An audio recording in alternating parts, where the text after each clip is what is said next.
räägime sellest, kuidas raamat mingisugusest võõrkeelest eesti keelde tekib. Ehk siis mitte nii väga originaalautorite raamatute avaldamisest, kuivõrd siis tõlkekirjanduse avaldamisest. Noh, Krista, tere siis ka. Et sina oled nüüd minust natuke kauem kirjastamisega tegelenud, et see kirjastamine on muutunud päris kõvasti. Viimase 20-30 aasta jooksul sina alustasid veel siis, kui see oli peaaegu kiviajas. Jah, töötab, jah. Jah, see oli tõesti peaaegu kiviajas, see oli siis, kui järsku oli võimalik kõiki välja anda. Ja kõigepealt loomulikult, kui hakkasid tekkima uued kirjastused või kui endised kirjastused nagu Eesti Raamat ja Valgus ja mis siin olid, hakkasid uutmoodi kirjastama. Esialgu oli täielik eufooria, sest kõike sai välja anda. Vanasti ikka oli nii, et need nimetused, mida välja sai anda, need autorid, keda avaldada sai, need olid ikka üsna piiratud ja pidid olema heaks kiidetud. Ja siis järsku himet sai kõike välja anda. Ja esialgu olid tiraažid ka väga toredad, ikka üle 5000, ükskõik millise raamatu puhul. Ja siis natukese aja pärast hakkasid tiraažid langema, sest lihtsalt väljaantavate nimetuste hulk kasvas ja kasvas ja kasvas ja siis hakkas see eufooria ka üle minema. Ja hakkasid siis ka esimesed Eesti kirjastajate käigud raamatulaatadele. Ja kuna enamasti neil inimestel, kes loevad raamatuid, ei ole hästi ettekujutust, mismoodi see valik käib või mismoodi need lepingud käivad, siis jah, nii palju võib öelda, et esialgu üsna arglikult läksid ka Eesti kirjastajad Frankfurti ja Londonisse. Alguses lihtsalt vaatama, aga siis juba päris usinalt ka kohtumisi kokku leppima. Tavaliselt tuleb siis juba ette leppida kohtumised kokku agentidega või kirjastustega, kes ühe või teise autori tõlkeõigusi esindavad. Ja tavaliselt see tähendab seda, et sa istud laua taga vastamisi agendiga ja sul on aega umbes pool tundi, kus siis, kui sind huvitab mõni autor, siis sa saad sellest rääkida, aga tavaliselt see kukub nii välja, et agendil on terve rida autoreid, keda nad esindavad ja siis nad voristavad ette, kui vaimustavad need kõik on ja kuidas momentaanselt need tuleks eesti keeles välja anda. No ütleme nii, et see võib ka üsna tüütu olla, kui sa juba natuke rohkem tead. Ja tavaliselt 3.-4. päeval tekib juba tahtmine öelda agendile, tea küll, ma võtan selle kataloogi, silmitsen kohe seal samas läbi, annad tagasi, et võib-olla natuke hoiati jõudu kokku ja ei ole vaja enam, sest näost on ka näha, et inimene on juba sügavalt väsinud. Ja kuigi räägitakse, et nende samade messide ajal toimuvad oksjonid, kus tegelikult suuremad riigid pakuvad üle ühe või teise raamatu eest raha ja need nimetused on sellised, kus avanssi pakutakse 6-kohalistes numbrites.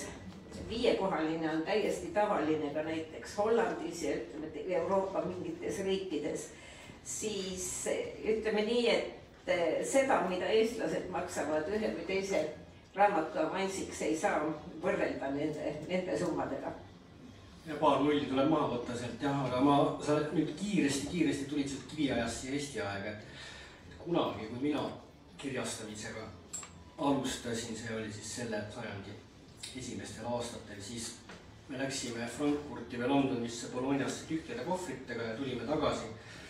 Kohvrid olid kõik selliseid väiksemaid ja suuremaid katalooge täis, siin ma olen lihtsalt enda jaoks järele jätnud riiulisse, ma saadan neid ringiga käima, väga ilusate kujundustega Hesperuse kirjastuse klassikasari. Tema peamiselt andiski välja klassikat ja siis ma saadan siit ringi käima ka siis Prantsuse stendi väikese bukletikese, kus on Prantsuse suuremad ja olulisemad kirjastused sees, kes nende standil siis esinevad. Et siin see väike, ma saadan siit kohe. Ja siis üks väga oluline termin, kaks terminit on ju tegelikult agendid, mis meie jaoks koheselt mingil moel seostuvad James Bondide ja kõikide teiste tema sõpradega ja siis on skaudid. Et skaudid on nüüd, Eestis on paar kirjastust, kes skaute kasutavad, meie oleme ka üks nendest. Skaudid on siis need, kes hoiavad oma kliente kogu aeg kursis agentuuride kõige viimaste uudistega. ja kui nüüd Krista rääkis siin nende laudade taga istumisest, tõesti igaühe jaoks on pool tundi ja kui see pool tundi saab täis, siis sind ikka väga järsult kupatatakse sealt minema, sest järgmine juba ootab. Siin on nüüd mingisuguse aasta, ma ei mäleta, mis aasta see võib olla, õiguste keskuse laudade nimekiri ja siis laudade taga on siis teisel pool on siis näha nende agentuuride nimed. Seal on tohutu lärv, kuigi inimesed räägivad väga vaikselt. See tohutu lärv on see, et lihtsalt paarisaja laua taga inimesed kogu aeg räägivad. Jah, see tavaliselt see agentide keskus on täiesti rahvast täis, kogu aeg käib seal pidev jutt ja rahvas tuleb ja läheb ja kui varem juba ette endale aega kinni ei pane, et sa kellegagi rääkida saad, siis see sul tavaliselt ei õnnestu. Aga eks aja jooksul juba kujuneb välja inimesed, kellega sa tingimata tahad kokku saada ja need, kes jah, võib-olla, et ei ole nii olulised. Peale selle enne Frankfurti ja enne Londonit ja enne Bolognat saadavad agendid ja kirjastused ette oma nimekirjad nendest uutest raamatutest, mida nad tahaksid kindlasti siis kuskil mujal väljaandmiseks kellelegi maha müüa. Ja need nimekirjad on pikad. Ja nende läbitöötamine on täiesti omaette ettevõtmine. Alguses oli küll niisugune tunne, jah, kui sinna esimesi kordi sinna messidele sai mindud raamatulaatadele, et oled nagu ma ei tea, võlumaale sattunud, tahaks nagu korraga kõike ja ei oska mida valida ja kõik tundub imeline ja värviliste piltidega ja kaantega ja iga raamatu kirjeldus tundub enneolematu. No nüüd ma ütleks, et ma vähemalt olen juba tunduvalt küünilisemaks muutunud ja näen, kuidas juba umbes 500 raamatul on täpselt ühesugune kirjeldus. No ütleme näiteks meelelahutusromaanidel, et ta oli nii õnnetu, ta peigmees jättis ta altari ees maha või ei ilmunud altari ette, ta oli enesetapu äärel, aga siis jättis tädi talle väikese pagaritöökoja villa kohviku kas Cornwallis Hispaanias või näiteks Šotimaal. Ta ei oodanud midagi, aga... Ja no need kohad on, need on kahega sõrmede või üles lugeda. Kreeka kuulub ka kindlasti sinna sekka, Pariis, kuhu siis see vaesekene põgeneb oma armuvalu eest seda parandama. Et selles mõttes see viimase aja tegelikult žanr, mis meil mõlemale tegelikult paneb kätt püsti tõstma ja ütleb, nii aitab, eks on siis Cozy Crime ja Romantassi, mis Eestis, Romantassi vähemalt Eestis eriti hästi lüüritse ei lähe. Aga Cozy Crime on see, mis nüüd igal pool mujal maailmas ikkagi on valitsev krimi. Meil ikkagi võetakse seda vastu pika hambaga, sa ise oled ka rääkinud sellest, et sulle see naljaga pooleks tapmine nagu üldse ei meeldi. Ei, no jah, eks ei ole ka erisugused, naljaga pooleks tapmine muidugi mitte. Aga niisugusi mahedamaid krimisid on võib-olla, et inimesed hakanud nüüd jälle hindama pärast seda Põhjamaade krimilainet ja mõnes mõttes sellest ka inspiratsiooni saanud, kas või Šoti krimilainet, kus on ikka tegu väga räigete kuritegudega. Ja tavaliselt eks see toetab niimoodi, et kui järsku keegi avaldab mingi teose, mis osutub tohutult populaarseks, siis sellel hakkab tulema meeletult kloone. See on iga asjaga. Kui oli Videvik, siis tulid lõputult vampiire ja libahunte, nii et ei jõudnud enam ära vaadata. Harry Potteri kloone on kõik kohad täis.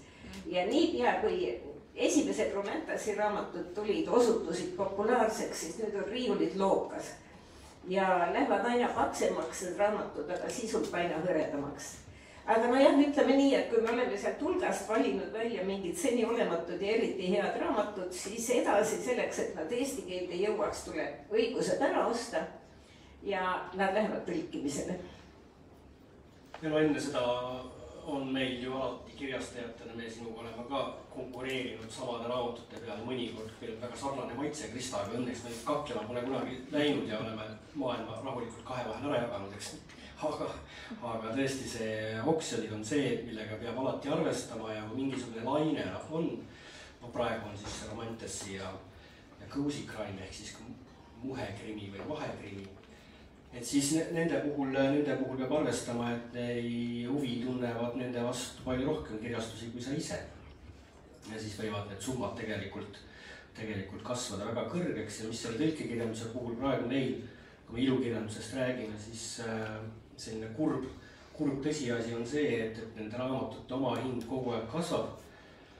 Lugejate arv kahjuks kogu aeg kahaneb ja siis ühel hetkel tuleb ette see kriitiline piir, kus sa pead väga tõsiselt mõtlema, et kus sul on mõtet seda raamatut välja anda ja seal nüüd peab küll väga kõvasti mõtlema väljapool Excelit ka, et kuidas sa seda raamatut turundad, kui sa selle lõpuks oled välja valinud ja tõlkimisse andnud. Jah, paraku Eestis on see olukord, kus tegelikult tõesti tahaksid mõnda raamatut välja anda, sest ta on väga omapärane, selgelt eristub. Aga samal ajal, kui natukene järele mõtled, siis selle vastu võib-olla Eestis tunneb huvi 200-300 inimest. See on nii-öelda nišitoode, kuigi ta võib sulle endale väga meeldida. Ja selge on see, et sellise tiraažiga seda raamatut välja anda, no mitte kuidagi ei jõua see plussi, paratamatult jääb miinusesse. Ja no peale selle muidugi nende messidele hakkab toimima veel niisugune asi, et inimesed satuvad natukene liiga hoogu ja hüsteeriasse. Ma mäletan, kusagil isegi avaldati nende raamatute nimekiri, mis aastakümnete jooksul on Frankfurdis suure hooga ära ostetud, sest et nende riikide arv või keelte arv, kuhu see raamat juba oli ära ostetud, aina kasvas ja kõik lootsid, et sellest tuleb tohutu bestseller ja siis selgus, et tegelikult ei tulnud. Et see kukkus läbi see raamat absoluutselt igal pool, kuigi seal oli võib-olla 30 riiki juba, kes selle oli ostnud. No kuna me vist Reneega kumbki ei kipu ja võib-olla ka mõned teised Eesti kirjastajad laada ajal tegema suuri pakkumisi, siis meist on see õnnetus enamasti mööda läinud. Aga ma mäletan väga mitmeid neid raamatuid tõesti, millel olid väga suured lootused. Ma võin nimetada Tüdruk A, mida ma soovitan kõigil lugeda, see oli üks Abigail Dean oli selle autor, mis siis juba enne messi taheti kõiki need pakkumised saada. Ootused olid väga kõrged, ettemaksud olid ka väga kõrged ja sellega me ikkagi põlesin väga haledalt, sellepärast et arvestades seda, kui kõrgelt ta lendas enne raamatute ilmumist originaalkeeles, me tulime peaaegu samal ajal välja kui igal pool mujal. Et siis tiraaž oli väga suur ja siiamaani on seda raamatut vist ma arvan pool tiraaži alles, et see oli nagu selles mõttes, mida meie nimetame kirjastajad nimetame ämbriks, et täielik ämber ja selliseid ämbreid kindlasti väga palju. Et üks asi, mis on viimastel aastatel seoses sellega, et kogu see kataloogindus on läinud online'i, on juhtunud see, et pakkumised tehakse juba enne messi, et sellised suuremad, väga kõrgelt lendavad raamatud, nendest me kuuleme juba varem. Ja need me tõenäoliselt ostame ära ka enne messi, aga tõesti nii julged poisid need eestlased enam ei ole, et nad messil hakkaksid need nii nimetatud siis väljaostu pakkumisi tegema, kus suure raha eest ostetakse kohe need õigused ära, et seal tõlkekirjandus on pannud meil ikkagi nüüd natukene järele mõtlema. Ja noh, võib öelda juba, me läheme edasi sellega, kuidas raamatust on eesti keele raamat, aga võib juba öelda praegu, et tegelikult kahju on sellest, et võib juhtuda nii, et ikkagi eestikeelsete raamatute valik jääb kitsamaks ka edaspidi, kui tõlkekirjanduse tiraažid veelgi langevad, sest aina raskem on neid välja anda. Kui alla 500 juba langevad tõlkekirjanduse tiraažid, siis see pole väga mõtet, isegi toetustega. Mis tähendab seda, et eestlastel on ikkagi vähem lugeda häid raamatuid. Praegu on peal silmas siis seda, mida nimetatakse väärtkirjanduseks. Ja tegelikult huvi selle vastu on ja iseenesest see peaks tooma eestlasteni väga head kirjandust igalt poolt, kus see on oma maal oluline, aga samal ajal on midagi öelda ka Eesti lugejale, maailma avardama ja üldiselt tegema värvilisemaks ja huvitavamaks, nii et kui see kahaneb, siis sellest on südamest kahju. Ma näitan ühe suveniiri veel, mis ma kaasa haarasin. Siin on nüüd kaane peal siis Metsajumal, mille ma andsin välja paar nädalat tagasi. Ja see on eelmise aasta Londoni messil, kus ütleme ilukirjandus selle bookselleri erinumbri peale jõuab väga harva. Siia tavaliselt jõuavad elulood või mingisugused siis mitte ilukirjandus välja anda.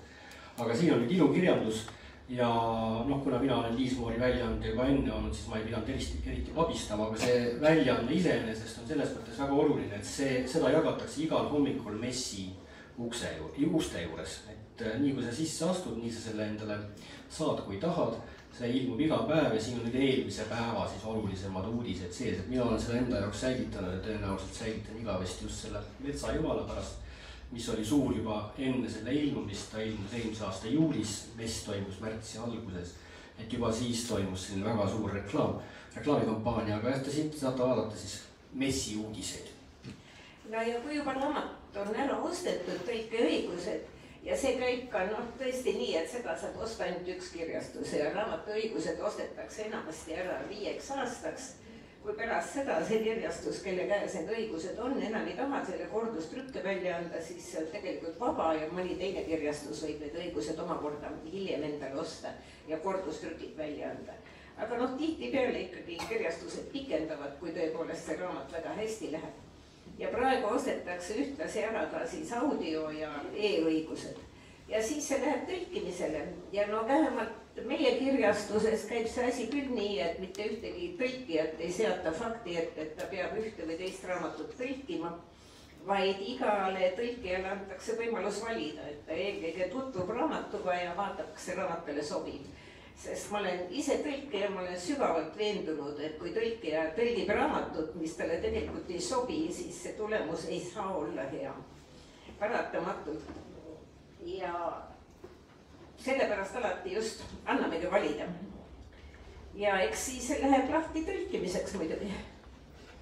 Ja, ütleb, et see tõlkija on tegelikult kirjanik number 2, kes võtab kirjanik number 1 teksti ja teeb seda, kirjutab selle ümber, kasutades nii palju kui võimalik samu väljendeid, mida autor on kasutanud ja siin kohe tegelikult ma ütlen toimetajana kõrvale, eks sina oled ka raamatu toimetanud, et toimetaja on siis see tüüp, tal on väga oluline ülesanne kontrollida tõlkija tööd, tõlkija on täpselt nii, nagu autor on kirjutanud, et see toon ka sama on ja see on hästi oluline just selle tõlkija valimisel ja me kõik hoiame oma tõlkijaid biopesa peal, paitame neid siis, kui vaja on, puhume haavakeste peale, et nad saaksid rahulikult oma tööd teha ja ütleme, mul on niimoodi, ja sul tõenäoliselt ka, et tegelikult tõlkija töögraafik on aasta jaoks ette juba täis.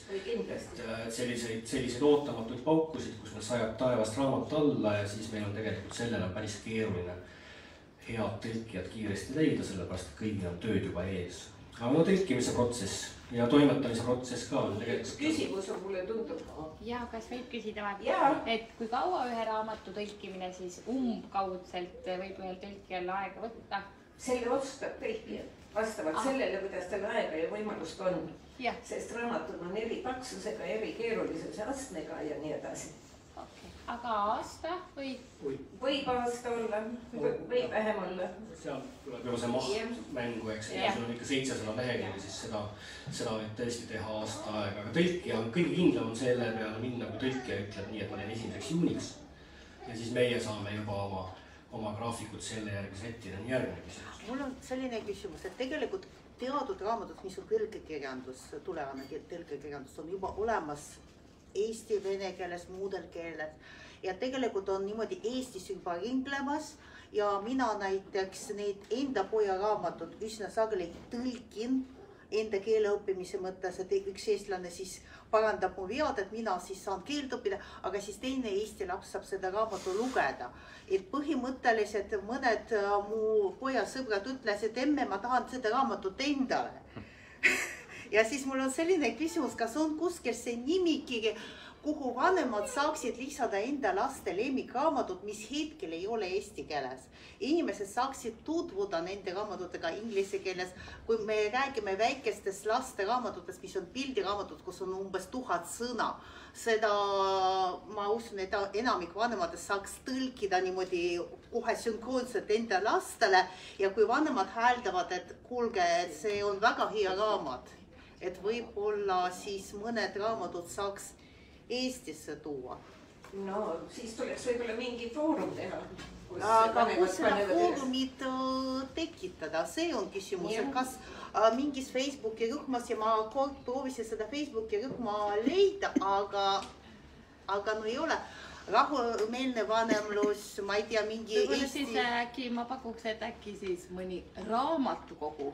Ei, no küsimus on lihtsalt selles, et see võiks olla mingi koht, et mingid kohad ja võib-olla üks nendest kohtadest pärast võidab, sest no ütleme niimoodi, et meie praegu võime sinuga otsustada, et kus kohas võib olla loogiline, aga pärast tulevik näitab, et kõige loogilisem koht on hoopis 3. No ma kardan, et me seda praegu ei oska ära otsustada. Lihtsalt võtke seda äriideena, sest see on lihtsalt, mõned raamatud on juba tõlgitud. Võib soovitada kirjastustele ka näiteks, saata kirjastustele, kindlasti nad loevad soovitusi. Ja see on kindlasti hea mõte tegelikult kõigepealt kirjastustele. Kõigil meil on oma lemmikkirjastus, pange sinna e-mail teele, et tahaks seda raamatut saada ja siis meie saame väga kiiresti teada, kas selle õiguse on ära müüdud. Ja meil kirjastuste meiliaadressid on kõik olemas internetis, nii et seda saab teha. Aga no inimeste nagu see... No seda võiks rääkida raamatukogudega, sellepärast, et raamatukogud võiks olla need kohad, et nad peavad nagunii kogu aeg oma teenuste arvu suurendama, et see oleks hea mõte neile anda. Ka selles, et vaadake kasutaja ja suur teadlane, et need raamatukogud töötavad õpetajatega, töötavad teadlastega. Minul vanemana on nagu parem vaade asjale. Näiteks minu jaoks oli üllatus, et muulastele ei soovita Heleniidu ja Heliomänni, kuna nemad kirjutasid eestlaste jaoks ja venelaste jaoks nad on liiga raske. Teemast eemale praegu. Aga ma lihtsalt tahaksin öelda, et kindlasti seda ei saa siin lahendada. Absoluutselt, et lihtsalt võtke endale ideeks ja see ei ole niimoodi, et üksik inimene kirjutab kirjastusele, et te ei jõua seda mahtuda lõtta. Minu küsimus on see, et kas tõlkijad ise ka raamatuid soovitavad? Mõnikord soovitavad, jah. Päris kindlasti. Ja siis, kui alles kirjastamine nüüd algas niimoodi vabalt, siis oli seda soovitamist hästi palju tegelikult, sest siis kirjastajad ei osanud ka alguses võib-olla igatpoolt leidagi raamatuid. Ja ühe või teise, ütleme inglise või suurtest keeltest on palju kergem neid raamatuid leida ka kirjastustel. Aga tihtipeale just väiksematest keeltest, kes oskavad neid ja on kirjastusega kursis, tulevad ja soovitavad raamatuid. Seda tuleb ette ja oleme väga tänulikud tegelikult. Eriti, ütleme, et selline ingliskeelne maailm, võib-olla saksakeelne, prantsuskeelne maailm on see, mille uudised jõuavad meile kiiremini ja kergemini, aga näiteks isegi nii lähedane koht nagu Rootsi. Isegi sealt mul on tõlkijad saatnud kirju, et kuule, et see raamat, kas sa oled seda näinud ja ma ei ole seda näinud ja praegu meil rapsti läks töösse üks Rootsi, rannarootslase järeltulija triloogia esimene osa, mille tõlkija leidis täiesti juhuslikult. Suurepärane raamat, kohe läks töösse ja toome välja juuli lõpus ERM-is, Eesti Rahva Muuseumis on praegu rannarootslaste näitus, nii et selleks ajaks me toome selle raamatu välja, et selliseid leide alati on. Tõlkjad on kindlasti ka infoallikas meie jaoks. On ja tõesti nii mõnegi soovituse eest väga tänulikud oleme. Mina võib-olla küsiks, et kas eesti keelt tõlkimine nagu autorite ja agentide jaoks, on see nende jaoks nagu äritegemise koht või pigem, et kas tahetakse kõvasti plussi saada sellega või pigem on see ka neile, et hea, et see on nagu nende nii-öelda biograafiasse, et ole ka veel ühes keeles tõlgitud? No seda kindlasti, aga tegelikult nad tahavad ikka raha ka, ütleme. Nad teavad, kui suur meie rahvaarv on, aga nad on näha, kuidas nad viimastegi aastate jooksul näiteks avansisummad on ikka järjekindlalt tõusnud ja nad arvavad, et iga natukese aja pärast peaksid ka Eesti kirjastajad rohkem maksma, kusjuures siin on ikkagi see arvestus on juba väga kriitiline. Eks siis tuleb jälle neile sõnad peale lugeda ja öelda, et ei ole võimalik, ei ole võimalik, ei ole võimalik. Aga ikka väga visalt tahet tõsta. Aga kui ma võin ka jätku küsimus on, et mis siis teie see vastusõnum või nagu ongi, et me oleme tõenäoliselt Euroopa või kõige väiksema rahva kõnelejatega riik või mida te nagu meist vastu ütlete? Vastusõnum ongi see, et tiraas on väga väike, rahvast on väga vähe ja me ei saa raamatu oma hinda väga kõrgeks lihtsalt ajada. Et veel kõrgemaks, kui ta juba niigi on, et iga ütleme 50 või 100 eurot, mis nad avansile juurde panevad, juba mõjutab meil hinda tegelikult.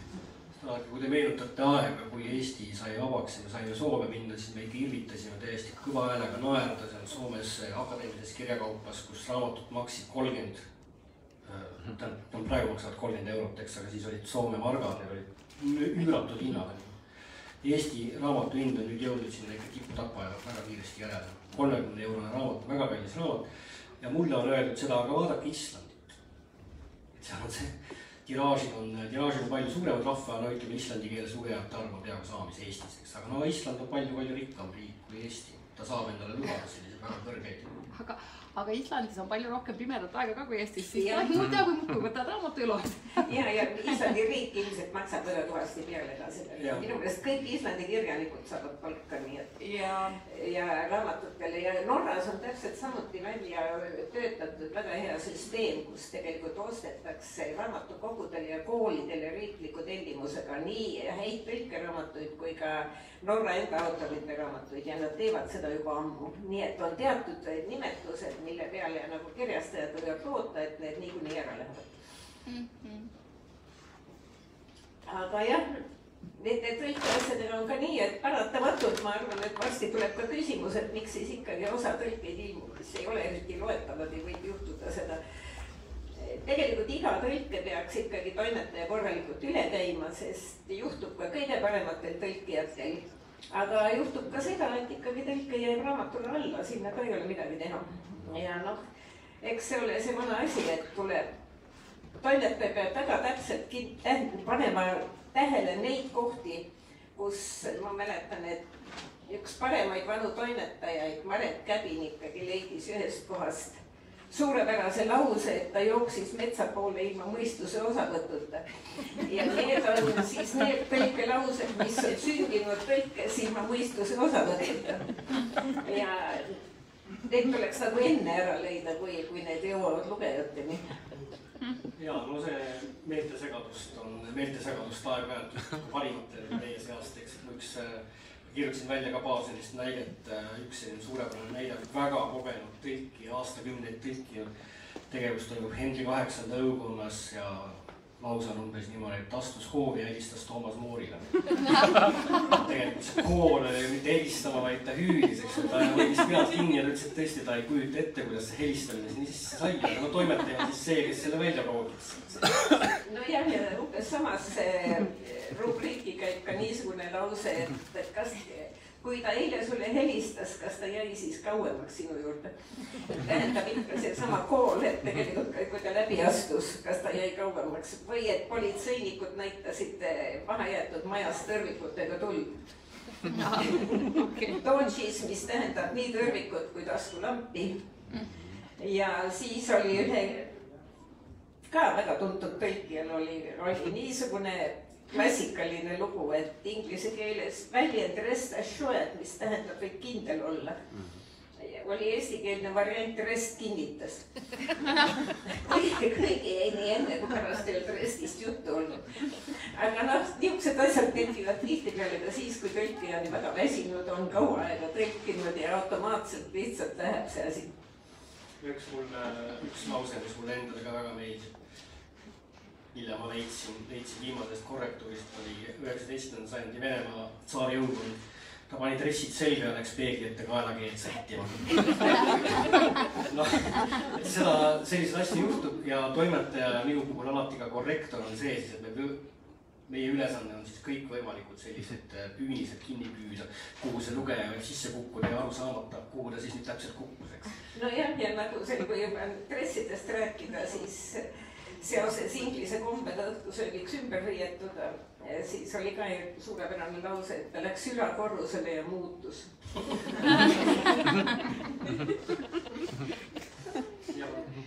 Kas on hästi suur huvi vastupidiselt ka võõrtõlkijatel tõlkida Eesti autoreid? Kas te olete kursis? Jah, ma natuke olen kursis, sest ma olen Eesti Kirjanduse Teabekeskuses ka nagu tegev.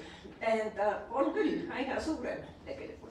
Ja huvi Eesti kirjanduse vastu kasvab, sest ikkagi praegu tuntaksegi huvi millegi erilise vastu. Eesti kirjandus on natuke nagu eriline.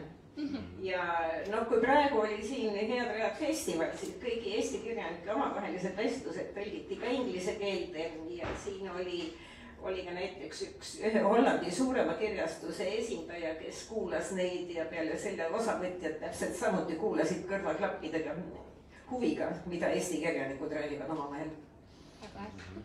Eesti selline oma teemadega tegeline hakkab tegelikult muutuma selliseks, mis pakub ka välislugejale huvi. Et ütleme 90. aastatel me rääkisime ikka puhtalt ainult enda mälust, enda ajaloost, mis välismaal eriti palju ei rääkinud, aga praegu on meil au omada väga uhket noorte kirjanike põlvkonda. Kairi Loog, Kristiina Indrekov, Eva Kohv, kõik need vapustavad kihvtid näited, neid siis Eesti Kirjanduse Teabekeskus käibki messidel levitamas, täpselt nii nagu meie käime otsimas siis võõrautorite õiguseid, siis Eestis endis on alati need autorid ja need inimesed siis, kes tutvustavad seda. Aga ma ütlen, et see väliskirjastuste arv, kes Eesti raamatuid välja annavad, see on ikkagi väga väike ja need on konkreetsed ikkagi kirjastused, kellega nad töötavad koos, et seal mingisugust sellist, ma praegu küll ei näe sellist autorit, kes võiks praegu murda sealt teabekeskuse kõrvalt kuidagimoodi välja ja leida endale kirjastajad. No siiamaani ei ole olnud küll, sest esiteks ikkagi kuhugi mujale pääsemine nõuab väga hea oleks, kui oleks kvaliteetne tõlge inglise keelde, mida hakata pakkuma, sest inglise või saksa või prantsuse keelde on juba tõlgitud asi, siis on palju kergem seda kuhugi mujale pakkuda. Ja ega nüüd niisugust oma käe peal läbimurdamist on üsna keeruline. Lastekirjandust on ju nii palju, ma ütlen, just Lotte on teil siukse läbimurde, et lätlased käivad ju Pärnus koha peal seal Lotte maal ja kõik arvustavad seda, et võib-olla see ei oleks. No Lotte on läinud küll, ütleme, lähimaadesse üsna ilusti ja lastekirjandus üldse, lastekirjanduse keskus teeb ka väga head tööd selles mõttes, et ma arvan küll, et lastekirjandusel on veel suuremad võidud ees, ma arvan. Bolognas oli väga populaarne oli Eesti lastekirjandus koos illustratsiooniga, see oli lausa rõõm vaadata, kui suurt huvi see äratas. Siin tegelikult ma selle oma kirjanduse promomine, mida meie päris töö ei ole, eks. Aga Bolognas oli Eesti sel aastal peakülaline. Mida see tähendab on see, et 80 Eesti illustraatorid sai välja panna oma illustratsioonid näitusele, kus väliskirjastused ja välisautorid, agendid käisid vaatamas seda näitust mõttega, et nad võib-olla ei võta seda raamatut, aga nad võib-olla võtavad selle illustraatori ja kasutavad selle illustraatorit mingi oma raamatu illustreerimiseks. Gerda Märtens näiteks on suurepärane näide, kes illustreerib praegu välismaal välismaiste kirjastuste autorite raamatudeks. Ja see võimalus nüüd pärast seda Bologna messi on ka Eestil, aga mida Eesti siiamaani aru ei ole saanud, eriti on see, et ka kultuur on majandusharu. Ja see Bologna mess nüüd tegelikult oli esimene samm, kus astuti väga tugev samm sinnapoole, et seda majandust siis hakata seda kirjandust eksportima. Aga jah, siis ütleme, et see raamat on tõlgitud. Siis tuleb tõlge, siis see tõlge toimetatakse, nagu ma ütlesin. Siis ta läheb uuesti tõlkija kätte. Tõlkija vaatab toimetaja märkused üle. Loodetavasti on suurema osaga nõus. Kui ei ole nõus, on tal võimalik vastu hakata toimetajale põhjendada, miks ta just niimoodi tõlkis, nagu ta tõlkis. Ja siis, kui parandused on sisse viidud, siis see tõlge küljendatakse ja läheb uuesti veel lugemiseks toimetajale ja kui tõlkija soovib, siis ka talle. Nii et ka poognad loetakse veel kord üle. Nii et vähemalt ma räägin praegu meie kirjastuste nimel, et ei saa küll kuidagi öelda, et ei püüta väga hoolikalt seda teha. Ja mis teha? Ikka juhtub sisse igast asju. Kunagi ilmus, ma mäletan, üks raamat, kus juba autori nimi oli valesti kirjutatud või raamat, kus tõlkija nime ei olnud. Ükskord olin see tõlkija mina, nii et ma ka väga suurt skandaali sellest ei teinud. Aga see on tihtipeale nii, et kui 5 inimest loevad tagakaane teksti, siis lõpuks tuleb 6 ja ütleb, et siin on 2 viga.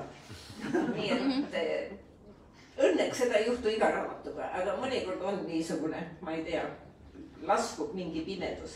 See kiiresti põikan sulle sisse suurepärane näide, kuidas tekivad väikesed veakesed, on see siis, kui viimane korrektuur käiakse üle ja öeldakse nii, 3 parandust tarvis teha ja küljendaja teeb 3 puhul 1 vea, eks.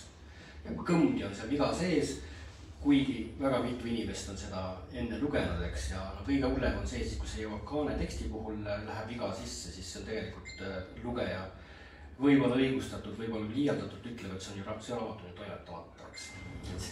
Tegelikult on see lihtsalt paar näpukat, kuni inimene on see, kes oma 2 silmakesega peab need vead üles otsima, seni alati neid näpukaid sisse jääb. Ja siis, kui on asi nii kaugel, siis tegelikult peaks kunstnik selle raamatu kujundama. Ja jällegi ideaalis loomulikult kujundaja loeb ta läbi ja teeb vastava kujunduse. Ütleme nii, et meil on üsna mitu sarja, mis juba iseenesest tingivad, et on sarjakujundus, see tähendab, see peab olema midagi, mis on ühtlane. ja praegu ma ikkagi tahaks natuke õiendada ka seda Sirbi artikli väidet, et kirjastused on läinud hästi mugavaks ja lihtsalt peatoimetaja või toimetaja vajutab nupule ja pupsti tuleb AI kujundus, siis see väide paraku on asjatundmatu, sest mingil määral AI kasutamist lubavad isegi lepingud, see on teatud määral ja seda kasutatakse nii, nagu on kasutatud Photoshopi nagu muid vahendeid kujundamise juures. Ja päris kindlasti ei ole see nii, et lihtsalt pupsti tulebki AI kujundus. Kunstnik kasutab seda mõnikord mingil määral ja näiteks aina rohkem on ikkagi olukord selline, et raamatukujunduse peab alati heaks kiitma ka originaali autor. Mõnikord ta ei ole nõus, me oleme isegi mõnel puhul saatnud kuni 4 kujundust, mida kunstnik teeb ikka ringi või pakub uusi variante välja, enne kui autor leiab, et see nüüd talle sobib. Ja tuleb põhjendada päris kenasti ikkagi, et miks me just seda kujundust kasutame. No, näiteks Hillar Mets tegi Terry Pratchetti raamatutele kujundused alguses. Terry ütles, et ta ei saa üldse aru, miks need niisugused on Hillar Metsa pildid.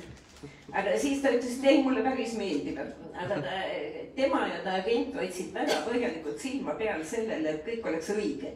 Näiteks ikka Orika vanal ikka mitu siga on, Orika vana selle kelgu ees peab olema ikka täpselt õige ja kui on öeldud, missugune üks või teine nõid välja näeb, siis on seal mingid detailid, mis pidid olema täpselt paigas. Ja kui siis Hillar Mets millegi vastu natuke eksis, siis see tuli kohe ümber teha. Aga kõik niisugused asjad on muud ka, mis tihtipeale autorid lasevad ümber teha. Kui ma võin AI-st korra nüüd tuli juttu, et kui palju te tõlkimisel seda kasutada ja kas see nüüd ikkagi see uus AI-indus on nagu kiirendanud nii-öelda selle tõlkiprotsessi või on täpselt kuidas? Tähendab, ma ei tea, et meil keegi oleks AI-ga tõlkinud. Ütlen ma ausalt, ma ise ei ole kordagi kasutanud AI tõlkimiseks. Ja teine asi on see, et praegu üha rohkem tuleb niisugusi lepinguid tegelikult, kus on kirjas, et ei tohi kasutada AI-d ei kujundusel ega tõlkimisel. Ja mõnel puhul on ka see, et näiteks osalt võib kasutada kujundusel, isegi lepingus on öeldud, et mingil määral, abivahendina, aga üsna palju on neid, kus on täiesti keelatud. Meil on täiesti keelatud kasutada AI-d tõlkimisel, võib kasutada tõlkeprogramme. Aga seal on ka paar sellist, mida me tunnustame ja üldiselt on nii, et see tõlki elu teeb tõesti kergemaks, aga toimetaja elu teeb tohutult palju raskemaks. Sellepärast me ei taha ka eriti kuulda, et keegi kasutaks mingit tõlkeprogrammi, kus tõlkeprogramm on otsustanud, et selle sõna, kuna 3 tõlkes on seda sõna kasutatud selle vastena, et siis see on õige vaste, aga tegelikult see teeb tõlkija võib-olla natukene lohakaks, et ta usaldab seda programmi väga ja siis toimetaja on siis see, kes karvu kitkudes üritab leida sõnaraamatutest nüüd seda õiget vastet, sest ta ei tea isegi, et ta peab seda kartma. Ei, sama asi on meil, ega ei ole ka tõlkeprogramme ega AI-tõlket kasutatud. Ma vähemalt väga loodan, sest tõlki, et isegi ükski toimetaja ei ole selle üle kurtnud, sest tegelikult on praegu juba tehtud kindlaks, et AI hakkab nagu võrdlemisi segast juttu ajama, kui tegu on ilukirjanduse tõlkega. Tehnilise tõlke koha pealt ma ei oska öelda, sellega ei ole tegelenud. Aga ilukirjanduses on ikka nii palju nüansse, et ta nagu hästi ei saa sellest aru, mida sellega peale hakata. Ja ma arvan, et nii pea võib-olla ei olegi. Kuigi ennustatakse, muidugi minu meelest on isegi mingeid eksperimente tehtud. Ma lugesin just, kas oligi Booksellerist, et on otsustatud hakata üks kirjastus, uus kirjastus otsustas hakata neid samu romantasi, pakse romaane, mis on 700 leheküljelised, tõlkima AI-ga eri keeltesse ja odavalt välja andma. Nii et kui neil on väga piiratud sõnavara, ma ei kujuta ette, ega see tulemus ei saa olla hea, aga see tähendab ka seda muidugi, et see võtab nii mõnedki tõlkijad tööd ära, kui neid lihtsalt odavalt välja antakse. Üks asi, mis see kirjastamine on muutunud tänapäeval ikkagi niivõrd kergeks, seda saab teha paari programmi oskamisel, seda raamatu välja anda ja mis meid või mind, ma räägin praegu enda eest, mind väga niimoodi paneb ohtu aimama on see, et hakatakse ka AI-ga tõlkima ja hakatakse välja andma, tekivad mingisugused konkureerivad kirjastused, kes annavad välja raamatuid, mida meie võib-olla Kristaga tahaksime välja anda ja see tõlge on täiesti välja kannatamatu, eks ole, sul hakkab valus juba 3. leheküljel, eks. Et see on oht, see on suur oht ja ma tean, et e-raamatute äris praegu on mingi kirjastus, kes annab välja 30-40 raamatut nädalas. Mis kirjastus? Nime ei teagi, kui aus olla. Me siiamaani oleme kuulnud ainult nimesid, kes selle kirjastuse taga võivad olla, aga see on nagu ohumärk. Kindlasti. Küsimus, kas AI näiteks, ma olen kuulnud, et on teatud keeli, mida on eesti keelde väga keeruline tõlkida, sest et meil ei ole tõlke.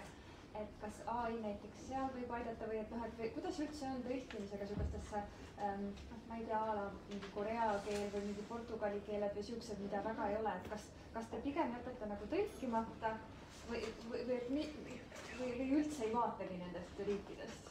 No vaatan ikka, aga korea keelest õnneks on paar tõlkijat nüüd tulnud. Jah, just kes Han Kangi nüüd tõlkis selle taimetoitlase ja veel vist on kuulda, et võib-olla veel paar tekivad. On muidugi raske leida. Portugali keelest tõlkijaid õnneks on. Ja ütleme, muidugi on mõningaid keeli, kust ei ole tõlkijaid eriti võtta. Võib-olla 1-2, aga ega nendest keeltest on nii väga palju raamatuid massiliselt niikuinii ei tõlgi. Ja ei, AI-ga me sellele päris kindlasti ei lähene. See on ikka lootusetu. Aga tõlkest? Kuidas? Tõlkest? Mis tõlkes? No ütleme, et Portugali Eesti tõlkijad pole, aga on olemas Portugali inglise ja me tõlkime Eesti. Ei, me tõlgime otse. Seda on tehtud Eesti Vabariigi nüüd selle praeguse vabariigi väga esimestel aastatel, kus inglise keeles tõlgiti mingisuguste teiste keelte raamatut. Haruki Murakami esimene tõlge on tehtud inglise keelest. Et selles mõttes seda tehti, aga seda ei peeta enam heaks tooniks õnneks. Jah, tegelikult on siiski maailmas mõned autorid, kes lubavad oma teosed tõlkida inglise keelest. Siis on näiteks, mis on meil, oleme tõlkinud praegu ühte sarja Rootsi Stockholmi kangetest naistest. See on autor, kes kirjutas kõigepealt oma raamatu inglise keeles ja siis tõlkis selle ise rootsi keelde. Nii et see on meil tõlgitud inglise keelest, aga üldiselt me eelistame tõlkida ainult originaalist ja ma ei tea, ainult siis, kui on näiteks autori kindel luba tõlkida inglise keeles, siis me teeme seda, aga see peab siis olema nii, et ta on ise öelnud, et võib seda teha ja soovitab isegi. Araabia keelest mulle praegu just eelmisel nädalal pakuti ühte raamatut ja öeldi, et autor on nõus, kui see tõlgitakse inglise keelest, eks, aga ma ei võta seda enda jaoks mõtlemisele kiieks. Et see raamat kindlasti tuleb tõlkida originaalkeeles, sellepärast et inglise keel on väga mugav meile kõigile lugeda. Aga ma olen toimetanud raamatu, mis on tõlgitud prantsuse, itaalia keelest ja võtnud sinna kõrvale kontrollimiseks inglisekeelse tõlke. Ja tihtipeale on ikkagi see, et inglased lähenevad selle tõlkele väga vabalt. Kirjutavad sinna ikka, nad kirjutavad lõikusid ümber ja teevad seal mingisuguseid trikke, mis Eestis on täiesti lubamatu. See on siis nagu külajutuga, on ja? No umbes nii, jah. Umbes nii, ja kui me nüüd hakkame sellest veidrast tõlkest tegema veel eestikeelset tõlget, siis ta muutub veel veidramaks, olgu see tõlkija nii hea kui tahes. Ikka midagi läheb jälle teistsuguseks ja kaotsi, see on juba ühe inimese seisukohtadest või ühe inimese silme läbi kirja pandud veel üks vahelüli. Mul on selline küsimus, aga kui kõrvale võtta inimest, kes nagu loeb ka mõlemad keelde, kui palju seda kontrollivad inimesed, kakskeelsed inimesed tagantjärgi, et ma mõtlen, et kui me räägime see araabia ja inglise Eesti, siis me kaotame hästi palju kultuuri ja siin Eestis elab hästi palju inimesi, kelle jaoks araabia keel, araabia kultuur on ikkagi omane, et kui palju selliseid inimesi osalevad raamatu tõlki ja kontrolliks, referiitna nagu. Ei noh, toimetaja peaks ka seda keelt ikkagi oskama, mis on tõlgitud, millest see on tõlgitud. Aga siis, kui mina näiteks olen araablane, minu jaoks kõigi austusega see tõlge, see toimetaja, nad ei elanud minu maal, nad ei elanud minu kultuuris, nad ei pruugi mõned nüansid nagu teada. See üks asi, mida me kasutame tegelikult nii, no ütleme kõik suuremad kirjastused on see, et tõlke kallal ei tööta ainult tõlkija ja toimetaja, vaid me kasutame ka konsultante. Ja no ütleme, et see siis ütleme, argikeele tõlkimine ei tohiks olla tõlkijale probleem. Toimetaja teeb selle asja veel vaja parandada siis, aga olustiku osas, ajaloo osas, kõige niisuguse osas on tihtipeale kasutatud just mingeid eksperte. No me elame selles mõttes praegu väga toredal ajal, kus meie tõlkijad saavad käia ju nendes riikides, kus seda keelt räägitakse. Kui üks Korea tõlkija näiteks on elanud päris mitu aastat seal ja ta aitas toimetada seda Nobeli preemia võitnud autori romaani just nimelt selle keelega, mida seal tänavatel räägitakse. No ütleme nii, et mina alustasin tõlkimist siis, kui ei olnud Wikipeediat ja ei olnud internetti. Ei olnud Google'it. Ja ei olnud Google'it ja tuli tõlkida näiteks mõnda Ameerika autorit, kus lihtsalt absoluutselt ei olnud aimu, mida olustik endast kujutas. Ja ma tean, et ka Enn Soosaare ühes tõlkes esines niisugune asi nagu vorst salja sees, mis teatavasti nüüd me teame, mis see on, või kui tuli näiteks mõnda kohta, tõlkisin iiri kirjandust, kus kirjeldati mingit kohta, näiteks peensusteni, mul ei olnud võtta Wikipeediat ega mitte midagi vaadata, kus see on. Õnneks pärast hiljem, kui ma seda oma silmadega nägin Iirimaal, siis ma väga mööda ei pannudki. Aga see oli ikka väga pimeduses kobamine. Näiteks isegi niisugune asi, et ma mäletan, et ühel mu tuttaval, kes ka tõlkis, oli vaja tõlkida, see oli Joyce Carol Oatesi lühijutus, tütarlapsel vajus ridikül lahti ja tal kukkus välja tambaks. No mitte mingi inimliku jõuga ei olnud võimalik kindlaks teha, mis asi see oli. Ja ma ei tea, kas lõpuks leiti üks välismaal käinud inimene, kes ütles, et mida see endast kujutab, sest lihtsalt see oli kusagil 70. aastate lõpus. Ja seda, mis Ameerikas üks või teine produkt endast kujutas, seda lihtsalt ei saanudki teada. Ja praegu tundub see täiesti jabur, aga niisugune kobamine see oligi. Ja kunagi oli üks seminar Valda Rauale pühendatud ja tema tõlkis hamburgeri kotleti võileivaks, mis ei ole ka väga vale, eks. Aga tõesti, meil ei olnud mingit variante, mind sel ajal poolt olemuski. Polnud isegi mõeldud minu peale, aga ütleme, ei olnud sellist pildimaterjali, kus sa saaksid infot, mis asi pildida kõigepealt välja võiks näha, eks. Ameeriklastel on selline väga kole komme panna oma toodetele ettevõtte nimi, nagu Hoover. Täiesti rahulikult huuverdavad mööda maja ringi, eks ole, ja siis ütleme, kui sa ei tea, mis asi see on, siis sa ei tule selle pealegi, et tegelikult tolmuimeja, eks. Ja no ütleme, küünkapp on täpselt samamoodi. Väga kaua aega kandis tootja nime, et sellistest püünistest me oleme nüüd tänu selle pildi otsingule ikkagi vabad, aga see, kust sina alustasid oma tõlkjateed, see ikkagi sõnaraamatud, teadnikud, muud kõik sellised britannikad. Oi jumal, et sõnaraamatu kuskilt saada ja veel eriti fraseologismide ja veel pildsõnaraamat, see oli täielik õndsus. Selle eest võis peaaegu hinge anda. Aga praegu muidugi, eks et samad küsimused tekivad nii mõnegi tõlkel, kui tegemist on eksootilisemate maadega ja siis on ka vaja just ikkagi eksperte ja neid, kes tõesti neid maid tunnevad. Seal võib olla näiteks toitude või ajaloo või mingite kommete puhul ka nii, et on vaja uurida ja seda ei pruugi olla Wikipedias üldsegi mitte ja ka guugeldamisega. Või on... Selline küsimus, paljud tõlkijad parandavad sõnaveebi või EKI sõnastiku? Ega nad otse ei paranda seda. Ei no mõni sõna puudu või mõni sõna ei... Sõnaveebi, mida ma ütlen oma tõlkijatele, on see, et te võite seda kasutada abivahendina, aga kui mina toimetajana tekstile lähenen, siis minu piibel on õss. Sõnaveeb ei ole. Sama siin. Et sõnaveebi te võite vaadata, aga te ei tohi seda usaldada. Usaldada saate ikkagi ainult õssi. Aga... Kas siis, kui nad näevad, et see sõna seal puudub, kas, kui sageli need kirjutavad sinna? No see on juba nüüd teosi. Seda nad teevad päris tihti nädalas isegi, ma arvan, uuendatakse seda sõnavaras. Nii et selles mõttes seda sõnaveebi, kui see sõna on eesti keeles olemas, siis tõenäoliselt on seal. Aga õss on ikkagi see, mis ütleb, kas seda sõna on õige kasutada. Eks iga toimetajal on ka oma asjad, mida nad eelistavad näha tekstis ja mida mitte ja tõlkija peab ka tihtipeale ikkagi sellega arvestama. Mina olen ikka tavaliselt öelnud tõlkijatele, keda ma toimetan, et ma ei taha näha tekstis mitte ühtegi sõna kordagi omama, kui see ei ole juriidilises tähenduses.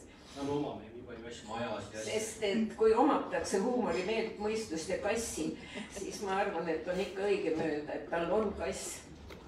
Tal on huumorimeel, tal on maja. või siis asi, mis kellelegi kuulub, mitte mida keegi omab. See omamine eesti kõnekeeles on üldse üks täiesti õudne sõna. Väga paljusid asju ei ole võimalik lihtsalt, juba mõtled selle sõna peale omamas. Ei taha. Aga vaat see on nüüd see, millega me seisame toimetajatena tegelikult silmitsi, see on see inglise keel eesti keeles. Ja see aina süveneb ja aina süveneb. See on puhas anglitsism. Mitte midagi muud. Väga palju on inglise keelt eesti keeles. Aga te siis väldite seda siis? Jah. Seda on väga vabalt võimalik vältida. Väga vabalt. Ja palju ilusam kõla on asjal. Sõnaveeb selles mõttes on ka väga tore, et ta pakub ju sünonüüme. Saad sõnaveebist võtta sünonüümid ja väga kerge vaevaga selle anglitsismi ära asendada, aga no ütleme, et kui seda omamist ja muud sellist jama hakkab väga tihti tõlkes ette tulema, siis ühel hetkel nagu tekib mingisugune sõrm kuskile, kes ütleb nii. Omamine, siis passiv näiteks, passiivne kõneviis, eks ole. Miski asi tehti kellegi poolt, ei tehtud, keegi tegi midagi eesti keeles. See poolt sõna on ka üks nendest, et mul on terve nimekiri sõnadest, mida ma kaastöötajatele saadan, ütlen, et neid sõnu palun vältida ja see poolt on see, et Riigikogu poolt võeti vastu seadus. No mis poolt? Mõni oli vastu ka ju, eks? Selles mõttes Riigikogu võttis vastu seadus. Kas teil on plaanis seda kuidagi toimetada, seda nimekirja? Sest mina õpin inimeste tänavatelt, et ma tahaksin tagantjärgi vaadata, kuule, seda sa kuulsid valesti, et õige sõna on siin. Aga kõnekeel on hoopis teine. Selles mõttes, et see, mida sa räägid, see on teine. See, mida sa loed, see on teine. Et kui sa räägid, et aga no sa arendad niimoodi, et sa loed, tõlgid, mõtled ja siis sa lõppude lõpus jõuad, miks pärast see on nii. No eesti keele toimetajatel on kirjutised, mis selle koha pealt võiksid aidata. Neil on oma minu meelest. Eki toimetised ja seal on just niisuguseid asju seletatud. Ja minu küsimus tuleb võib-olla nüüd natuke tagasi, et kuidas üldse see jaotus on, et kui te annate välja selle raamatu, et kui palju on ikkagi need, mis nagu raha tagasi toovad või mis on sellised nagu edukad, et noh, ja mis protsent, ma ei tea, kas te oskate protsenti öelda, aga mis nagu siis oma potentsiaali ei täitnud, et kui kasumlik või kas te nagu jälgite hiljem ka, et mis ikkagi nagu müüs ja nii edasi, et kuidas seda nagu eesti kirjanduses jagada? Me peame seda jälgima. Loomulikult jälgime ja võib juba praegu öelda, et kirjastamine ei ole väga kasumlik tegevus. See, kui ma võtan Kristalt poole sõna pealt, võtan sõnajärje üle kiiresti, see on üks majanduses ja juhtimises on üks selline põhimõte 80-20. 80% raamatutest teenib oma kulu võib olla tagasi ja 20% raamatutest on need, mis tegelikult toetavad ettevõtet ja neid järgmiseid plaane, eks. Et see on hästi suhteliselt, ma ei tea, kuidas teil parakus, minul on see 80-20 põhimõte ja ei tohi väga pikalt tutta, kui see järjekordne raamat sinna 80 sekka läheks. Tuleb otsida neid, mis sinna 20 sekka mahuvad. No jah, muidugi tuleb ikka vaadata ja loota ja kui midagi välja anda, et ta vähemasti oma kulud tagasi toob. Ja ega väga hea ilukirjanduse puhul, kui veab ja raamat on edukas, siis see on hea, aga tihtipeale muidugi mitte ilukirjandus on see, mis aitab ilukirjandust välja anda. Jah. Aga kui te just rääkisite seda 80-20 teooriat, siis kas võiks olla niimoodi, et kui tahaks nagu, et kõik oleks kasumlikum, et siis võtta eestikeelsesse tõlkesse ainult väga väike osa raamatuid ja ülejäänud on originaalkeeles. Kas see oleks soodsam? Mis mõttes originaalkeeles? Noh, et inglise kirjanik, siis inglisekeelne raamat, soomekeelne kirjanik, siis inimesed õpivad teisi keeli? Seda on vist isegi üritatud mõningates riikides teha, sest praegu tegelikult on üldse väga palju räägitakse sellest, et väiksemates maades lähevad lapsed väga palju üle ingliskeelsele lugemisele ja tõlkeraamatutega on väga raske konkureerida originaalteostega. Ja kusagil, nagu ma lugesin, isegi vist Kreeka ja veel mõne maa puhul on antud õigus anda koha peal välja originaalkeeles raamatuid, aga see on nüüd ära lõpetatud, sest lihtsalt siin keegi ei anna meile õigust kirjastada inglise autoreid inglise keeles, see on täiesti lootusetu. jah, sest inglise keele õigused tavaliselt on see niimoodi, et kas inglise keele õigus üle maailma või inglisekeelsed õigused Ameerika Ühendriikides ja siis Inglismaa ja Commonwealthis. aga mis puutub jah sellesse, et kuidas kõik väga hästi on, siis mul ikka kangesti tahaks tsiteerida Andrei Makini, suurepärast prantsuse kirjanikku, kes käis Head Read festivali algusaastatel Eestimaal külas ja esines ja tuli ja andis usalduslikult nõu, ta ütles, et tal on väga hea nõuanne kõigile eestlastele, tuleb teha üks kirjastus, mis annab välja ainult väga häid raamatuid ja sellel kirjastusel hakkab minema hirmus hästi. Ma võin teile kinnitada, et kõik kirjastused, mis on ühel hetkel loodud, loodi selle mõttega. Meie lõpuks ometi oleme nüüd see üks kõige parem kirjastus, aga läks nagu alati. Kõigiga neist on täpselt samad lood. Iga raamat on valitud mingil põhjusel, aga jah, kõik nad tingimata ei leia oma ostjad võib-olla. Jah. Küsin, et ja käisin ka nüüd Head Read festivalil, aitäh Krista Kaari korraldamast, fantastiline ettevõtmine, aga kui kerge on saada nii-öelda autoreid turundusse kaasa, et kas mingid intervjuud ja Eestisse kohale tulek, kas see on ka osa nendest tõlkeõigustest või see on veel eraldi ja kui kerge või raske? See ei ole eraldi tasulist tegelikult ja intervjuusid tihtipeale nad annavad küll, kui ainult huvi oleks siitpoolt ka. Sest mitte iga autori vastu ei ole huvi, mõne puhul ikkagi ongi tehtud ka ütleme meili teel või Zoomi teel intervjuusid. Aga festivalile kutsumine, no ütleme niimoodi, et kui on valida Head Read festivali ja Hei festivali vahel, siis autor läheb Hei festivalile ja ütleb, et ta tuleks siis hea meelega pärast järgmisel aastal meile, sest lihtsalt Hei festivalil ostetakse seda raamatut sedavõrd palju rohkem. Ja kliendid on sedavõrd palju õnnelikumad, kui ta ennast sinna näitama läheb. Aga kui olla väga visa, siis lõpuks ikkagi õnnestub äkki see autor ka siia saada, sest on mõningaid festivali külalisi, keda ma olen näiteks 5 aastat järjest kutsunud ja siis ta on lõpuks öelnud, et nojah, mis seal siis ikka. Nagu oli William Boydiga, ma mäletan, et iga kord mul õnnestus mitu korda käia ka Londoni raamatulaada ajal tema esinemistel ja iga kord ma ostsin raamatu ja olin autogrammi järjekorras esimene ja ütlesin jälle, et millal ta siis Head Read festivalile tuleb, siis ta lõpuks ütles, oh, it's you again. Ja lõpuks ta tõepoolest tuli, nii et võib öelda, et visadus võidab ka viletsamad eeldused. Aga mõned, kes siin on juba korra käinud, need jälle vastupidi tahavad tohutult tagasi tulla, sest see festival neile nii väga meeldib, sest ta on väike ja mõnus ja sõbralik. Aga kas te teete siis, ma ei tea, visakiraaži või vaatate, et kas te nii-öelda tõlkekirjanduse poole pealt, et kui autor on tulemas, et te siis nii-öelda valmistute või pigem see, mis on kuhugile lattu jäänud, et see siis selle loodate maha müüa? Eks me nüüd valmistume, kui seda raamatut enam ei ole, aga kui seda raamatut veel laos on, siis ma arvan, et mingi osa selle lao jäägist me tõenäoliselt püüme maha. Ega ei saa nüüd öelda, et siis festivali ajal ostetakse sadades ja tuhandetes. Aga vähemasti, et selle autori raamat oleks müübil muidugi ja me kutsume enamasti ikkagi autorid, kes on eesti keeles ilmunud.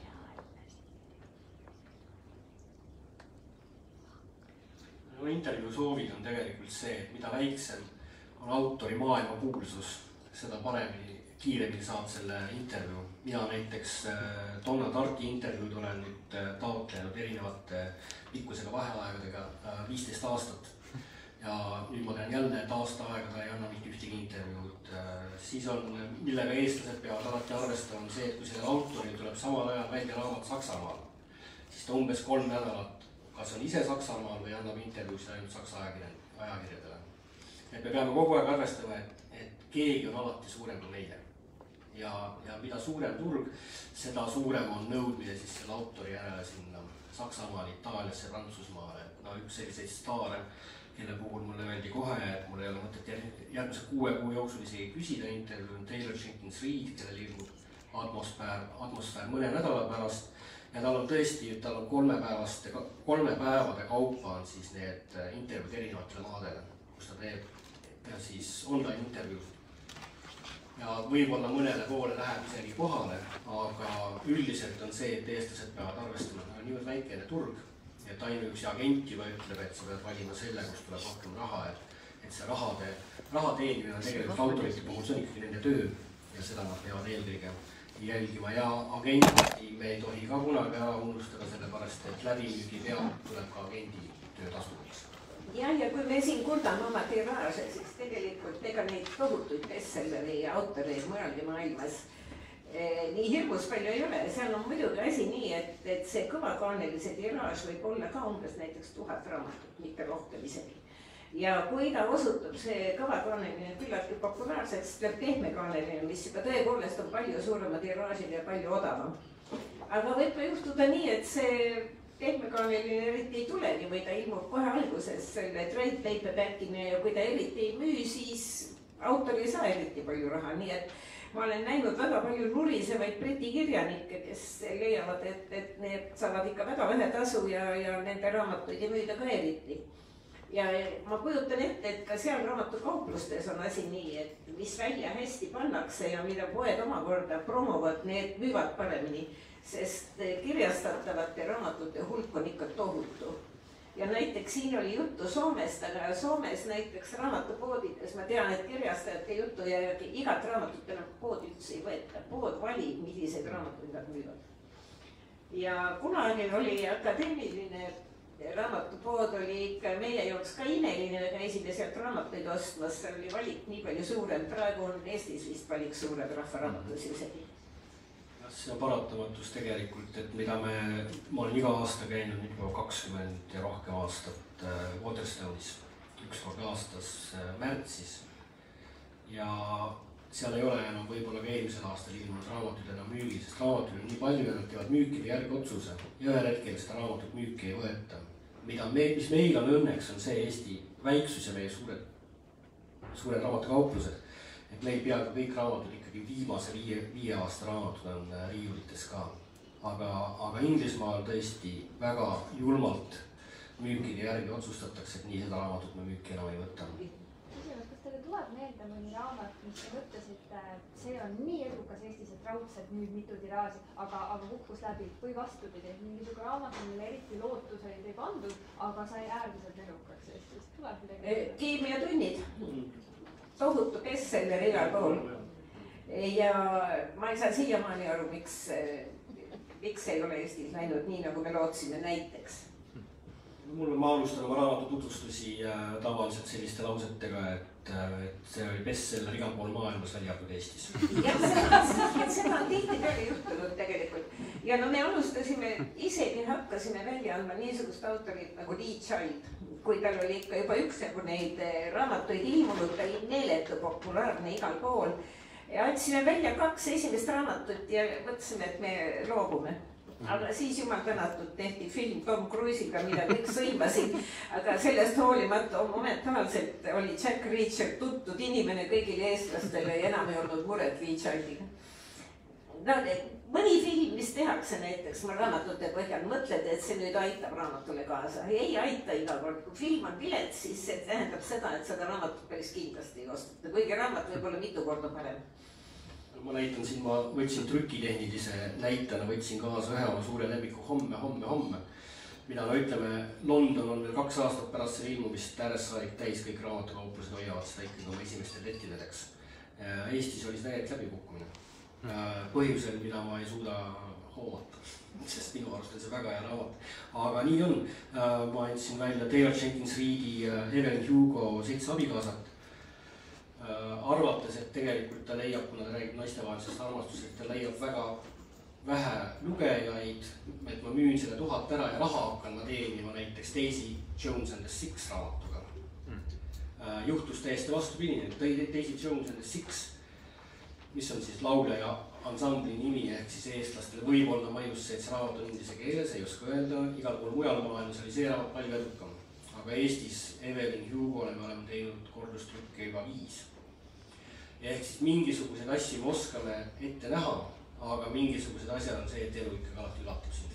No ega ma ausalt öeldes ei arvanud ka, et Edward Louis oleks nii populaarne Eestis, nagu ta on tegelikult. See oli isegi väga meeldiv üllatus, sest praegu ta on ikka tõesti väga populaarne. Ilmselt see on ikka, ta on tabanud midagi tänapäeval ära, mis mõjub igale poole üle terve maailma, mitte ainult Prantsusmaal, nii et aga see läks õnneks, ütleme nii. Ja no, tema räägib ka ikkagi ju universaalsetel teemadel. See, millest ta räägib, see ei ole Prantsusmaa keskne, vaid see on ikkagi ülemaailmne probleem, millele ta ühe esimesena võib-olla nii valjuhäälselt on tähelepanu juhtinud. Et selles mõttes ta on omaette nagu siin sõnumikandja ka. Aga no muidugi niisugune asi nagu Steve Larsoni raamatud, see oli peaaegu kindla peale väljaminek muidugi. Kuigi jah, ega ma ikkagi enne ka ei teinud pakkumist, kui ma olin selle ingliskeelse variandi läbi lugenud, mis mulle tõesti anti enne, kui see ingliskeeles ilmus. On selliseid autoreid, ütleme kui Larsonil näiteks võtta, et siis üsna kindel võib olla selle autori edus, kui ta on välja antud mõne suure Inglismaa ja Ameerika kirjastuses. Ja siis ta ei olnud veel? Ei, siis ta veel ei olnud ja ütleme, Larson on natukene ikkagi erand jah, et seal Krista kogemus ja head tutvused mängisid oma rolli, et sa selle nii kiiresti said. Mina olen üks nendest hullunud eestlastest, kes mööda Londoni messi ringi jooksis ja otsis, kes Larsonit esindab, eks, et tegelikult selle sa said ikkagi enne, kui eestlased isegi kuulsid. Jah.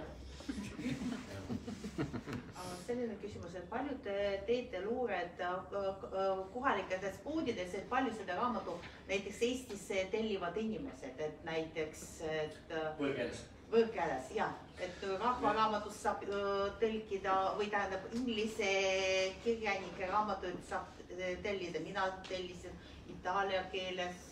Saab tellida küll, ega need andmeid tõenäoliselt ei avaldata kuskil, kui palju mingit asja aga niimoodi, et kuula, mina juba 10. raamatut siin müün. Tõlki seda eesti keelde. Võt üks asi on see, mis nüüd vastuseks ka keegi küsis, et miks mitte lugeda inglise keeles, et see eestlased mingil määral on ka selline võidujooksus praegu ingliskeelsete raamatutega. Mina lugesin inglise keeles ja nüüd mulle see nii meeldis, ja nüüd kui ma näen seda raamatu eesti keeles ja laps loeb eesti keeles, ma lihtsalt ostsin seda raamatut eesti keeles, mis siis, et mul on inglise keeles olemas ja minu poolt tehtud eestikeelne tõlk on raamatu vahel. Ma ostsin lapsele eesti keeles. Ostke talle eesti keeles, ikka ja alati, et see on meie ülesanne ja tegelikult mida kirjastused tegema peavad, on ikkagi ütlema teile, et teil on võimalus valida inglisekeelne raamat ja siis aga lugeda ikkagi eesti keeles, sest seal tuleb meie eesti keel. Keeles võiks lugeda. Ma tahtsin küsida seda, et kuidas on lood sundeksemplariga, kas kõik raamatukogud saavad sundeksemplari ja inimesed saavad tasuta laenutada? No sundeksemplari läheb Rahvusraamatukogusse. Need on teatud ette nähtud hulk, mis Rahvusraamatukogusse läheb eksemplari. Aga raamatukogud tellivad neid raamatuid, mis pakutakse, nad saavad nimekirjad ja kõik. Nad peavad ostma, mitte ei. Nad peavad ostma, jah. Sundeksemplariga on see tore asi, et seda laenutada ei tohi. Jah, see jääbki.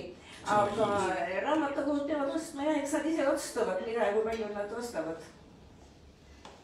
Raamatukogud on ikkagi kirjastuste jaoks kõige paremad kliendid, sest see raamatu kirjastamine, millest me siiamaani ei ole eriti rääkinud, on see, et me kõik kulud kanname ära enne seda, kui raamat ilmub. Ainult trükiarve on see, mille me siis maksame paar nädalat pärast raamatu ilmumist. See tähendab seda, et me oleme kuskil erineva raamatukogu erinev summa, kuskil 10 000 eurot pannud raamatu alla magama. Ja raamatukogud on siis oma kogusega need esimesed, kus me saame siis esimese kopika tagasi. Selles mõttes on see kirjastamine on eriti ebameeldiv, et tõesti sa kõik rahad pead kõik ära investeerima enne, kui see raamat ilmub. Ja nii, et kirjastused võtavad igal juhul riski. Absoluutselt alati, jah. Kas on teil küsimusi? Me oleme nüüd juba väga hoogu sattunud. Sattusin hoogu, ma näitan teile lihtsalt, mida te võib-olla iga kord ei näe. Termin poogen käis siit läbi, et meil kõigil võib olla aeg-ajalt poogen, aga raamatutel on need alati, eks. Et poognaks nimetatakse sellist asja, milles on 32 lehekülge. Ja kui Krista ütles, et toimetaja loeb poognad läbi, siis see on küll küljendus vanasti, muide. Vanasti oli niimoodi, et nad lugesid tegelikult trükikojas seda sama poognat ja see poogen on 32 lehekülge, ma teen selle lahti.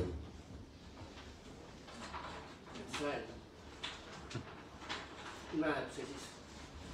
Selline näeb see siis välja, 32 lehekülge ja siis toimetaja ja korrektor siis vanal ajal lugesid seda sama, nad lõikasid need vihud lahti, nii nagu Eesti ajal seda tehti ja selline näeb siis raamat välja enne lõikemasinasse minekut ja see gaas pannakse siis köitemasinast talle külge, et selline on nüüd see, mis kunagi oli ka kirjastajate igapäevaelu, et me lugesime ja tassisime trükikonades neid poogneid enne kui raamat sai trükki minna, et tänapäeval toimub kõik jälle failidega, eks. On veel küsimusi? Kus te rohkem trükite, kas Eestis või välismaal? Ainult Eestis. Ainult Eestis. Et see on mingil määral selline aga lasteraamatud väga sageli tulevad kuskilt. Jah, need on niinimetatud co-production'id, mis esiteks on odavam trükkida 5, 6, 7 keelt koos, sest seal on nii, vaadake, trükimasin trükib 4 värvi, eks. Ja tavaliselt, kui tekst on mustaga, siis hästi lihtsalt saab selle musta värviplaadi, siis iga raamatu, iga keele trükkimise vahetada ja see teeb plaatide arvu teeb väiksemaks ja siis ka trüki palju odavamaks. Sellepärast üks väga paljudest põhjustest on see, miks trükitakse Saksamaal 10 keelte raamatuid, eks Hiina on väga suur, oluline piirkond, Itaalia, Araabia maad tahtsid vahepeal väga kõvasti selles turus jalga maha panna, et see on nüüd küll jah, et värvilised lasteraamatud või siis laste entsüklopeediad ja sellised asjad, mida me jõulude ajal väga palju näeme. seal on väga palju ka seda, et kaaned on ühes keeles ja sisu on teises keeles. No need on praaked. Jaa, aga nii see ei olnud küll mõeldud. Hiinlane ei saa aru, nagu tema jaoks on seal vahet pole, kas läti või eesti keel vahet. Meie jaoks ikkagi on. Meie jaoks on. Ja ma tahtsin seda küsida, et kogu see, kuulates kogu seda tõlkeprotsessi, et kui mitu korda enne raamatu väljaandmist te peate läbi lugema originaalkeele ja tõlke, et seda raamatust lõpuks välja anda? Tähendab, kes peab lugema? Toimetaja. No toimetaja peab 2 korda kindlasti seda tegema, sest kõigepealt ta peab toimetades lugema võrdleva teksti ja pärast ta peab korrektorpoogneid ka lugema. Ja tõlkija? No tõlkijal on nii, et ta tõlgib selle kõigepealt, see on iga tõlkija, kuidas ta asjale läheneb. Mõni tõlkija hakkab niimoodi tõlkima, et ta ei ole raamatut üldse lugenudki. Ta arvab, et see võib talle meeldida ja siis ta hakkab tegema. Ma tean tõlkijaid, kes teevad esimese tõlke täiesti puhta. Nii et nad ei hakka üldse pärast enam üle lugemagi, vaid nad iga lause teevad täiesti puhtaks. Aga noh, ma ise enda poolt võin öelda, et ma ikkagi tõlgin ta läbi ja siis ma hakkan ikka otsast teale sellepärast, et kuigi ma olen isegi raamatut lugenud enne, siis ma võin olla ka seda enne lugenud tükk aega ja näiteks mõned asjad on meelest ära läinud ja siis alguse tekst sõltub sellest, mis lõpus võib-olla veel on mingid asjad, mis mulle meelde tulevad ja mingid läbivad sõnad ja väljendid ja kõik, noh, need tuleb kordada ja kui mõni koht jääb, kui väga keeruline raamat, mõni koht jääb kripendama, siis tuleb veel korra üle teha. Aga noh, see kõik on ikkagi praegu lihtsalt lust ja rõõm võrreldes sellega, kui oli käes ainult kirjutusmasin, siis see tähendas seda, et tuli lüüa tekst kirjutusmasinasse, siis teha diatsiga peale parandused, siis lüüa veel kord ümber kirjutusmasinale parandused sisse, siis lugeda veel üle, siis võtta see valge mögin, millega tuli veel parandusi teha ja peale kirjutada, nii et ühesõnaga sellest ei maksa üldse rääkidagi, mis aega see võttis. See oli selles mõttes ikka õudne aeg ja ma käisin kunagi, see oli nüüd väga ammu tagasi, kui Enn Soosaar veel elas, me tegime Pegasuses Suve on öö kordustrüki ja siis Soosaar, kellega me arutasime läbi paari asja, et kas uuel ajal parandada mõnd sõna, mõne teise sõna vastu, siis ta tõi välja tohutu paberipataka ja seal oli siis 4 toimetatud trükitud käsikirja ja kujutate ette, käsikirja trükkida. Krista kujutab, et mina enam ei kujuta, et see on ikka tohutu töö. Kui sa trükid ja 4 korda, võib-olla 5 korda kogu romaani. Ja kui sul on tegemist niisuguse asjaga nagu 600 leheküljelise kuukiviga näiteks. Ja. Suisa rõõm. Aga rõõm oli lugeda, selles mõttes läks kõik hästi. Iluäärtest tahtsin küsida, et kas Eestis ei tasu ära või? Iluääri teevad peamiselt ju Romantesi autorite raamatutele kirjastused, aga Eestis oli probleem tegelikult see, et kõige lähem Iluääre tegija oli Lätis, Riia linnas ja ma tean, et Viljandis olev Printpesti trükikoda siis viis neid poognaid autoga viis Lätti, kus siis Iluääre trükk tehti ja siis toodi tagasi, aga noh, siiamaani on selle kõrge hind ka ikkagi probleem, et see maksab ikkagi peaaegu sama palju kui raamatutrükk. Et tihtipeale ikkagi peab nagu mõistus appi kutsuma ja küsima, et kas on mõtet. Lihtsalt, kui palju neid inimesi on, kes selle Iluäärte pärast ostavad? Kes selle värvilise no, pärast. Ei, mulle meeldivad ka ilusad asjad, mida rohkem on sõna, seda parem on raamat, eks. Selles mõttes me ei saa seda eitada, aga jah, aga ma tean, et Paintbest kas juba ostis või on ostmas seda masinat. Nii et varsti hakkate nägema neid värvilisi igalt poolt säravaid raamatud küll. Nii et tuleb.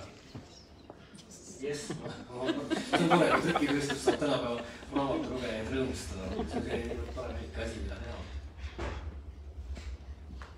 Aga ei ole enam rohkem küsimusi, siis suur tänu kuulamise eest ja